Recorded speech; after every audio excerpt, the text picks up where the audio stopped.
안녕하세요. 꿀벌 선생 닥터비입니다. 오늘은 영어 공부를 위한 꿀팁 5개 정도를 말씀드릴까 합니다.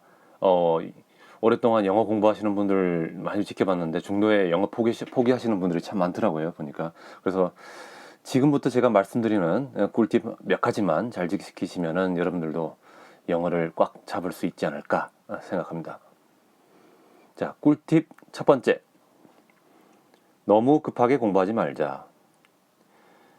언어를 하나 마스터하려면 시간이 정말 많이 걸립니다. 우리 한국말 어렸을 때 배웠을 때도 부모님께 그 말을 배우잖아요. 배울 때도 시간 많이 걸리지 않았습니까? 지금도 사실 한국말 잘 못하는데 이렇게 언어를 배우려면 쉬지 말고 천천히 간다는 느낌으로 하셔야 될 것 같습니다.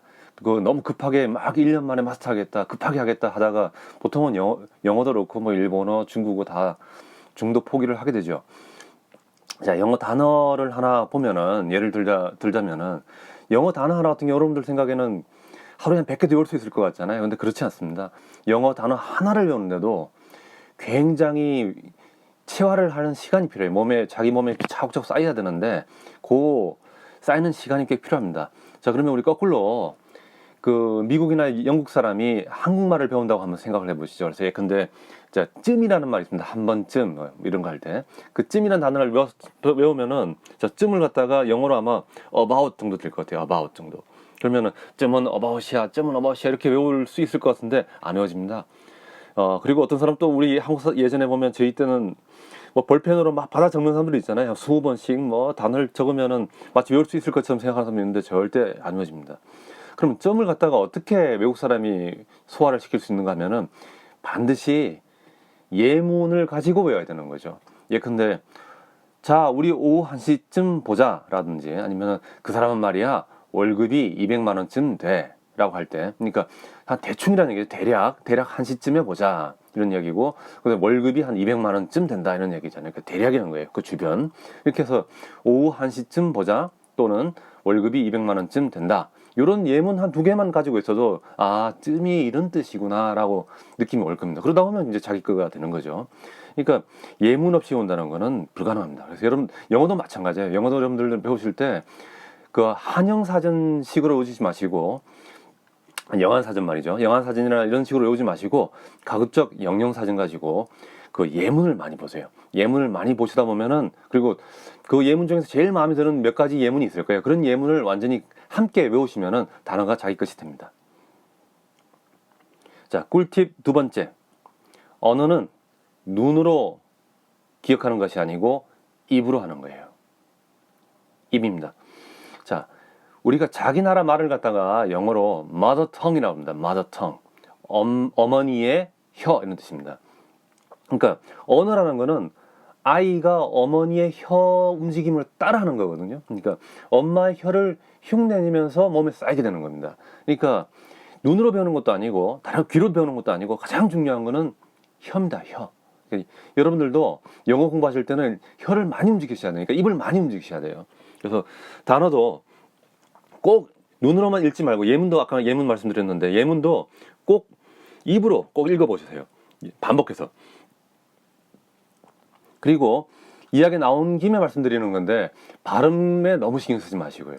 근데 뭐 미국식으로 우리 보통 R 발음 많이 넣어가지고 하면은 그 영어 되게 잘하는 느낌 나잖아요. 그래서 너무 그렇게 그럴 필요 없어요. 이렇게 R 많이 들어가는 미국식 영어가 또 세계 뭐 외교나 통상이나 비즈니스 쪽에서 미국 영어만 하는 건 아니거든요. 되게 많은 사람들은 뭐 호주 영어도 있고, 그다음에 브리티시 잉글리시 영국식 영어도 있고, 그다음에 스웨덴 사람이 뭐 그 영어를 배워서 하는 여기 보면은 스위디시 액센트가 나오는, 스웨덴 액센트가 나오는 그런 영어 쓸 수 있고, 또 인도 사람들은 또 독특한 또 인도식 액센트가 있어요. 그러니까 우리 보면은 뭐 반기문 사무총장 예전에 보면 유엔 사무총장도 발음이 그렇게 유창하지는 않잖아요. 그런데 잘 들어보면은 영어의 그 문장이나 이런 것들은 아주 품위가 있어요. 좋은 영어예요, 사실은.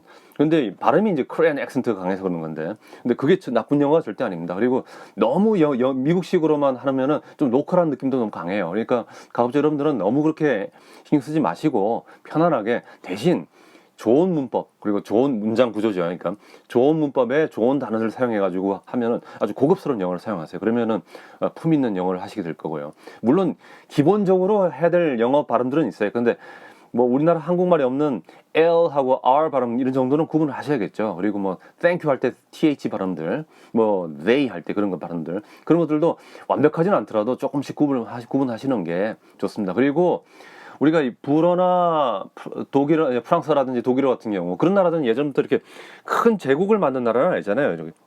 특히 독일 같은 경우는 그렇죠. 그래서 그런 사람들은 그 이국적인 사람들, 다양한 문화나 다양한 민족이나 이런 사람들이 와서 살았던 그런 경험이 없기 때문에 정확하지 않은 발음들, 그러니까 약간 외국 액센트가 강한 그런 발음들 들으면 잘 못 알아들어요. 근데 영국이나 미국 사람들은 워낙 예전부터 큰 나라를 만들었잖아요. 제국을 만들고 그리고 흩어져서 살기도 하고 그러다 보니까 무슨 자메이칸 액센트가 있다든지 브라질리안 액센트가 있든지 코리안 액센트가 있든지 뭐 재패니스 액센트가 있든지 이런 것에서 굉장히 익숙한 사람들입니다. 그래서 영어는 그 여러분들 뭐 뉴욕 가도 마찬가지고 런던 가도 마찬가지고 조금 코리안 액센트가 있어도 꽤 잘 알아듣습니다. 그러니까 너무 걱정하지 마시고 좋은 문법 패턴들 몸에 잘 익히시고 그다음에 단어들 아주 잘 이해하셔가지고 풍부하게 사용하세요. 그러면은 좋은 잉글리시를 사용하게 될 겁니다. 자, 꿀팁 세 번째.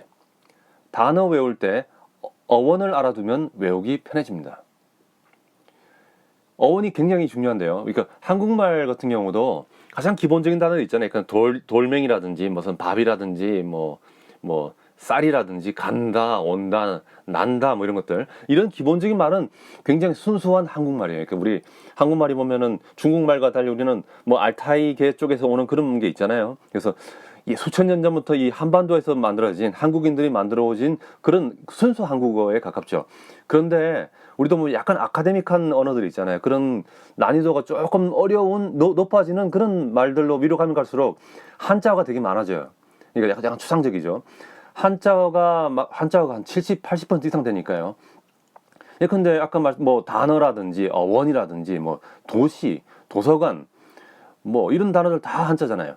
그래서 예컨대 이런 걸 외울 때도 그냥 외우지 마시고 어원들을 조금 이해하시면 쉽죠. 근데 우리가 도시 하면 벌써 여러분들은 이제 좀 알잖아요. 아니까 도 하면은 무슨 도회지에서 도자랑 같은 거다. 뭐 그다음에 도회지의 도자다. 그리고 시 그러면은 시청의 시다. 뭐 이런 게 있죠. 그래서 도회지의 도자는 뭐 수도 서울 할 때 수도 도자도 있는 거고.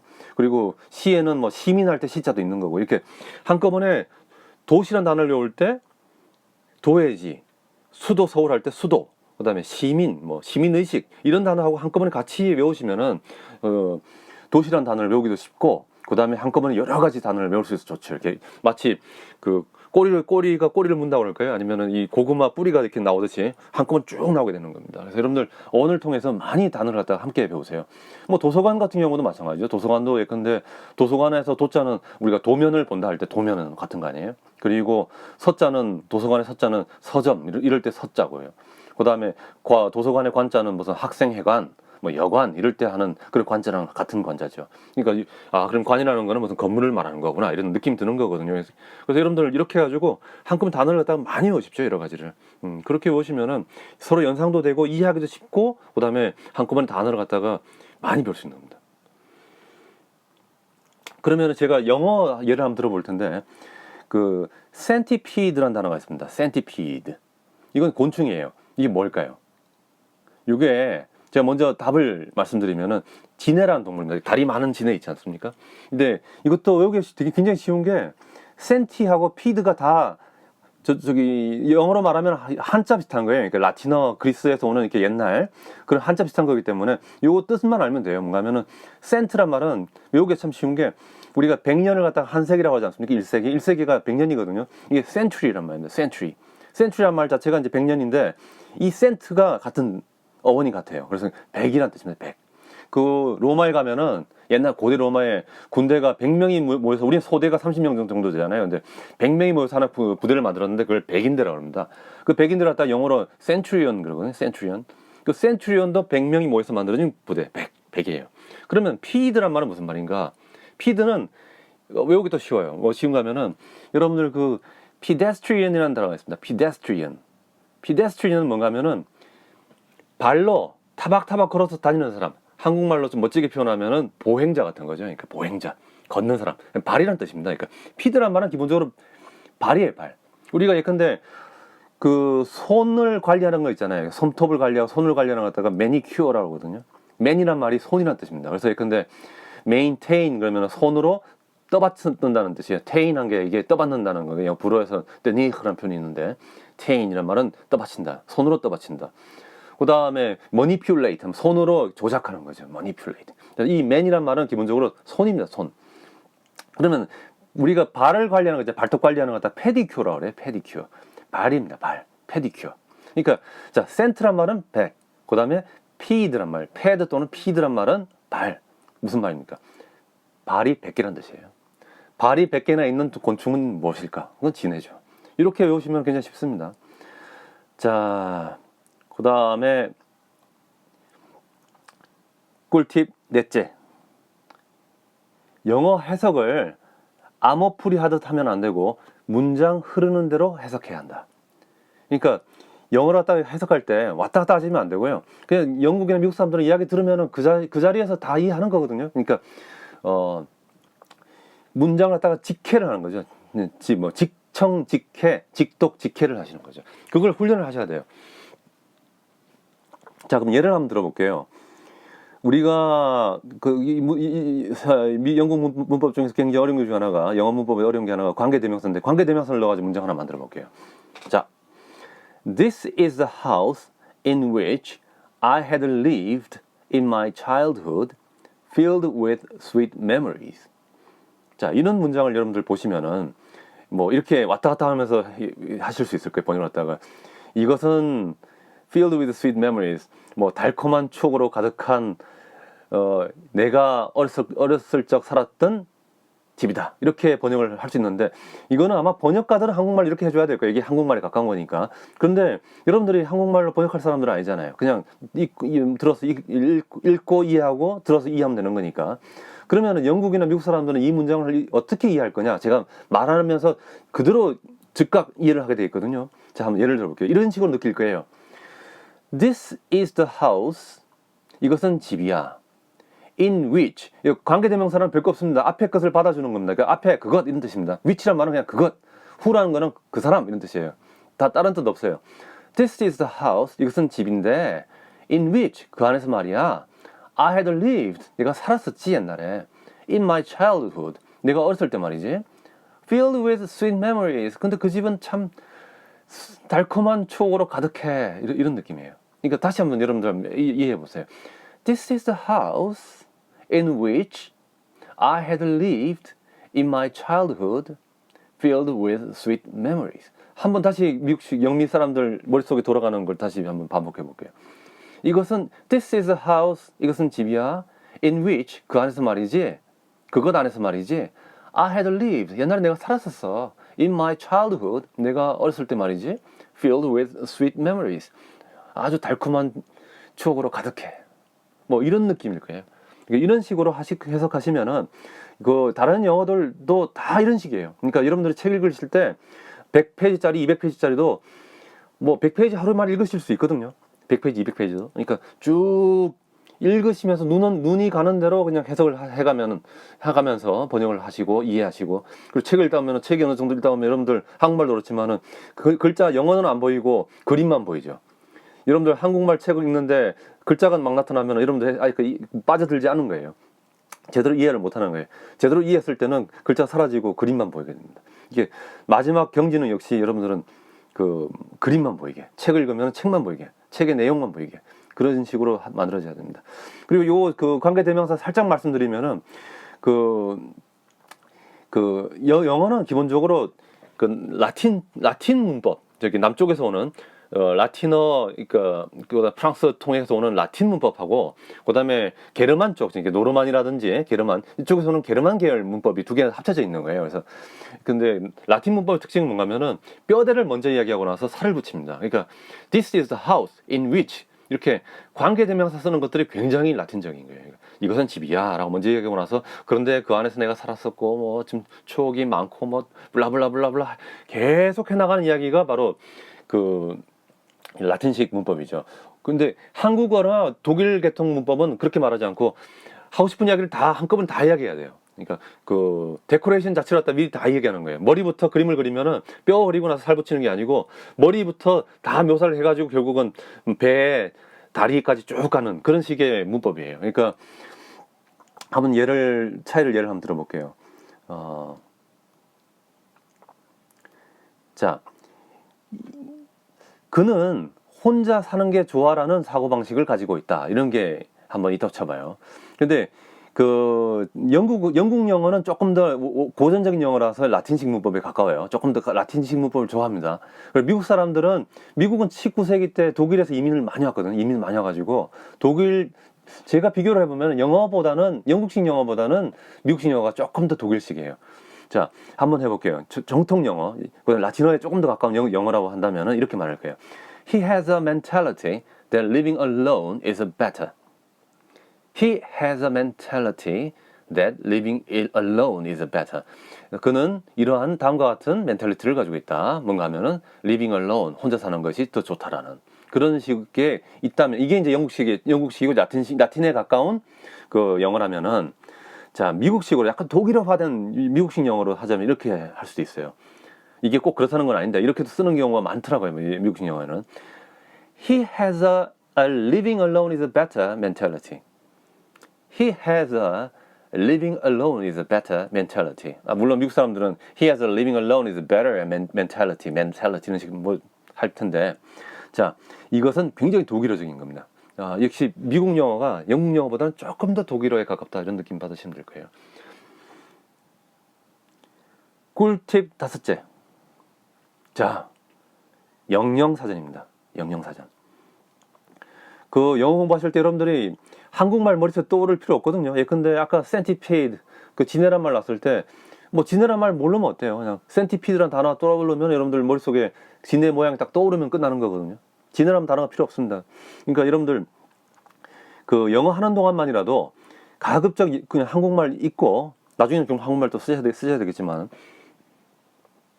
영어로만 공부를 하는 그런 걸 해보세요. 그래서 정말 추천드리고 싶은 거는 가급적 영영사전을 이용하시고 그리고 영영사전 가지고 놀면 아주 재밌습니다. 하루 종일 한번 놀아보세요. 영영사전 예컨대 어려우면 어떡하지 이런 생각하는데 그러지 않은 게 단어는 어려울지 몰라도 그걸 해설하는 거는 가장 쉬운 어휘로 쉬운 단어로 어려운 단어를 해설하는 거예요. 그러니까 그렇게 어렵지 않습니다. 그리고 그 해설하는 것 중에서도 모르는 단어가 있으면 클릭을 한다든지 찾아보면은 또 연결돼가지고 또 새로운 단어 그 찾아가면 또 해설을 해줍니다. 그러니까 한 몇 번만 가시면은 어렵지 않을 거예요. 그 영영사전이 얼마 재밌는가 하면은 그 일본 소설가 중에 무라카미 하루키가 있잖아요. 무라카미 하루키한테 이런 말을 했어요. 너 무인도에 가는데 평생 딱 한 권 책만 들고 갈 수 있도록 하겠다. 그러면 무슨 책 들고 가겠냐 그랬더니만 자기는 외국어 사전, 아주 좋은 외국어 사전 하나 들고 가겠다고 했어요. 근데 저는 그 말 듣고 나서 저도 무릎을 쳤거든요. 나도 그럴 것 같은데. 그만큼 재밌어요. 그러니까 단어를 하나 배우면은 똑똑해집니다. 이런 개념이 있구나.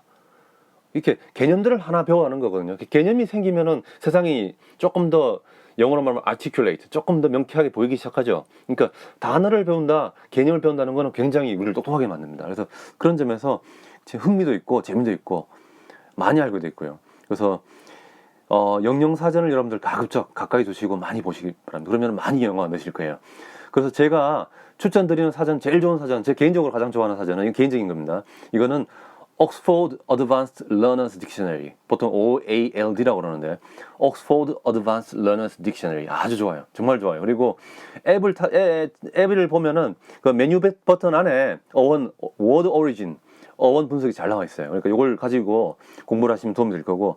근데 약점이 하나 있어요. 약점이 뭔가 하면은 이 Oxford Advanced Learners Dictionary는 어휘가 그렇게 많지는 않아요. 아주 많지는 않아요. 그러니까 여러분들이 무슨 시사 잡지를 뒤지는데 빠지는 그런 게 있을 수 있거든요. 그러니까 그래서 어휘가 좀 많은 사전을 추천한다면 저는 메리엄 웹스터를 추천합니다. 메리엄 웹스터 사전 정말 좋습니다. 그리고 어휘가 엄청 많습니다.